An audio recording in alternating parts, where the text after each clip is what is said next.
நல்ல ரசிகர்கள்லாம் இந்த பொங்கல் கண்டிப்பா விடாமுயற்சி பொங்கலா தான் இருக்கும்னு ஒரு மாதிரி நம்பிக்கையோட காத்துட்டு இருக்கும்போது பிரபல பத்திரிகையாளர் ஒருத்தர் பாத்தீங்கன்னா பொங்கலுக்கு விடாமுயற்சி ரிலீஸ் ஆகாது அப்படின்னு மிகப்பெரிய ஒரு குண்டத்துக்கே போட்டுட்டாரு.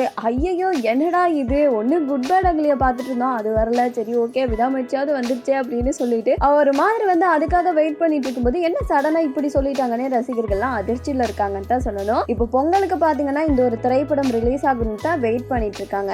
இருந்தும் அந்த பத்திரிகையாளர் என்ன சொல்லியிருக்காருன்னா, கடைசி கட்ட படப்பிடிப்பு இன்னும் முடியலையே, அப்புறம் எப்படி பொங்கலுக்கு ரிலீஸ் ஆகும்னு நினைக்கிறீங்க அப்படின்ற மாதிரி சொல்லியிருக்காரு. பட் பாத்தீங்கன்னா ஆல்மோஸ்ட் கடைசி கட்ட படப்பிடிப்பு நடந்துட்டு இருக்கு, அது முடிஞ்சிடும், பொங்கலுக்கு கண்டிப்பா படம் ரிலீஸ் ஆகும் அப்படின்ற மாதிரியான தகவல்கள் வெளியாகி இருக்கு. ரசிகர்கள் எந்த அளவு விடாமுயற்சிக்காக வெயிட் பண்ணிட்டு இருக்கீங்க அப்படின்றத கமெண்ட்ஸ்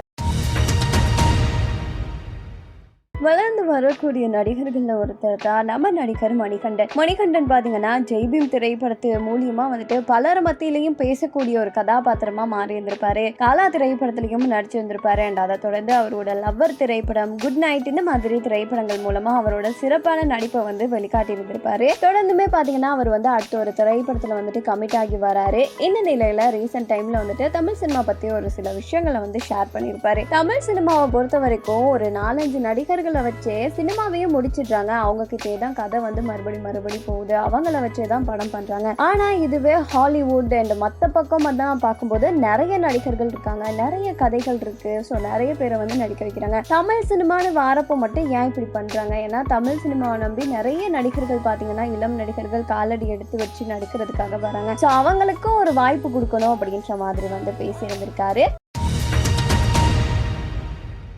தமிழ் சினிமா மட்டும் இல்லாமல் காலிவுட், ஹாலிவுட்னு எல்லா பக்கமுமே நம்ம தனுஷோட புகழை தான் பேசிட்டு இருக்காங்க. அந்த அளவுக்கு ரொம்பவே ஃபேமஸ் ஆகிட்டாரு. நடிகர் அப்படின்றத தாண்டி இப்போ இயக்குனராகவும் நமக்கு சூப்பரான படங்களை கொடுத்துட்டு வராரு. 2024 பார்த்தீங்கன்னா ராயன் திரைப்படத்தை கொடுத்துருந்துருப்பாரு. அண்ட் அதை தொடர்ந்து நெக்ஸ்ட் இயர் நிலவுக்கு என்ன என்னடி கோபம், என்ன இட்லி கடை, இந்த மாதிரியான திரைப்படங்களை நமக்கு கொடுக்க காத்துட்டு இருக்காரு. இந்த நிலையில பார்த்தீங்கன்னா இந்த இட்லி கடை ஷூட்டிங் நடந்துட்டு இருக்கும் போது அவரோட உடல்நிலை சரியில்லை. ஸோ அவருக்கு உடல்நிலை சரியில்லாதனால சென்னைக்கு வந்துட்டாரு.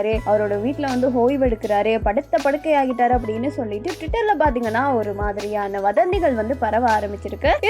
இருந்துமே தனுஷுக்கு ஒண்ணும் இல்ல, அவர் நல்லா தான் இருக்காரு அப்படின்ற மாதிரி சொல்லிட்டு வராங்க. பட் இந்த வதந்தி பாத்தீங்கன்னா ஒரு மாதிரி பரவலா போக்கிட்டு இருக்கு. அவருக்கு சுத்தமாவே முடியல அப்படின்ற மாதிரி. ஸோ வெயிட் பண்ணி பார்க்கலாம் தனுஷ் தரப்புல இருந்து ஏதாவது சொல்றாங்களா அப்படின்றத. நடிகர் தனுஷ் உங்களுக்கு எந்த அளவு பிடிக்கும் அப்படின்றது கமெண்ட்ஸ்